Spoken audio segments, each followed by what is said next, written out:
ቤት በሽሮ ታንጫጫቸዋለህ መርካቶ 3 ሰው ካልጋበዝኩ ብለ 2000 ብር ታወጣለህ እኔንም ከፍሎ ብለ ደግሞ እጅ እስከሚገነጠል ትደባደባለህ ውሸታም ወላሂ 1 ኪሎ ስጋ ይዘላቸው መጠማታ ልጆች ቢንጫጩ ያሻል እዛው ላይ ደግሞ 1 ኪሎ ብርቱካን 1 ኪሎ ሙዝ አርገ ገልብጠህላቸው ቢደሰቱ ያሻል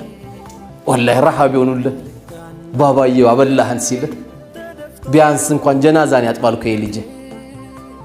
አብሽር ሚል ነገ ይሄ ነው አይደል እንዴ ተከሻህ ነው ውጪ ላይ መላእክታን መስላሉ መላእክታ ሰላም አለይኩም ወአለይኩም ሰላም ደናና ሐቢቢ አልহামዱሊላህ ሐቢቢ ቤት እኮ ጭራቅ ነው ጭራቅ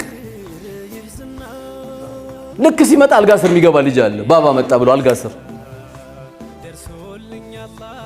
ይሄን እስላም አያውቅ ከኛ የሚጠበቀው ተግባራዊ እንቅስቃሴያችን ይሄን ነው ማድረግ ያለብን አላህ Subhanahu Wa Ta'ala እንግዲህ የዚህ አይነት የቁጣ ቫይረሶችን አላህ ያንሳልን የተሻሉ ሰዎች አላህ ያደርገን እዚህ ቤት እንደሰበሰበን ጀነት ላይ ከሚሰበስባቸው ሰዎች አላህ ያርገን በመካከላችንም ቀብር የዱብን እናትና አባቶቻችን ረውደቱ ሚን ሪያዲል ጀና አላህ ያርግላቸው ቤታቸውን ምንጣፋቸውን ግርግዳቸውን አላህ ያሳምርላቸው የተሻለ ቤት አላህ ያርግላቸው